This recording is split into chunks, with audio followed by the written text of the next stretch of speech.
Breaking news Delhi పర్యటనలో బిజీగా ఉన్నారు సీఎం రేవంత్ రెడ్డి. కాంగ్రెస్ పార్టీ అగ్రనేతలు మల్లికార్జున ఖర్గే, సోనియా గాంధీ, రాహుల్ గాంధీ, ప్రియాంక గాంధీలతో భేటీ అయ్యారు. తెలంగాణలో కాంగ్రెస్ ప్రభుత్వం 2 ఏళ్ల పాలన పూర్తి చేసుకున్న సందర్భంగా అగ్రనేతలతో భేటీ అయ్యారు సీఎం. పార్టీ బలోపేతం, ప్రభుత్వ పనితీరు, సంక్షేమ పథకాల అమలుపై వివరణ ఇచ్చారు. గ్లోబల్ సమ్మిట్ విజయవంతం, పెట్టుబడుల వివరాలను కాంగ్రెస్ అగ్రనేతలకు వివరించారు. ఖర్గేతో భేటీ అనంతరం పార్లమెంట్ చేరుకున్నారు సీఎం. పార్లమెంట్లో పలువురు కేంద్ర మంత్రులను కలిసి రాష్ట్రానికి సంబంధించిన నిధులు, పెండింగ్ ప్రాజెక్టుల అంశాలపై చర్చించనున్నారు.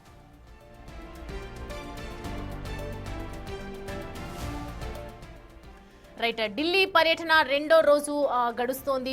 బిజీగా గడుపుతోంది CM Revanth Reddy. And Congress party అగ్రనేతలు ఇటు మల్లికార్జున ఖర్గే, సోనియా గాంధీ, రాహుల్ గాంధీ, ప్రియాంక గాంధీలతో కూడా భేటీ అవడం జరిగింది.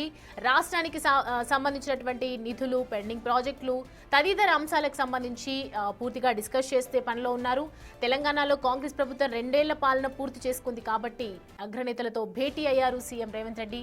పార్టీ బలోపేతానికి సంబంధించి కావచ్చు, ప్రభుత్వ పనితీరు, సంక్షేమ పథకాలు అన్నిటికీ కూడా వివరణ ఇవ్వడం జరిగింది. గ్లోబల్ సమ్మిట్ విజయవంతం ఏ విధంగా 2 రోజుల పాటు జరిగినటువంటి ఈ సమ్మిట్ లో ఇన్వెస్టర్స్ ఏ విధంగా రియాక్ట్ అయ్యారు, అసలు ఎలాంటి పెట్టుబడులు రాబోతున్నాయి, ఇవన్నిటికి సంబంధించి కూడా కాంగ్రెస్ అగ్రనేతలకు వివరించినట్లుగా సమాచారం.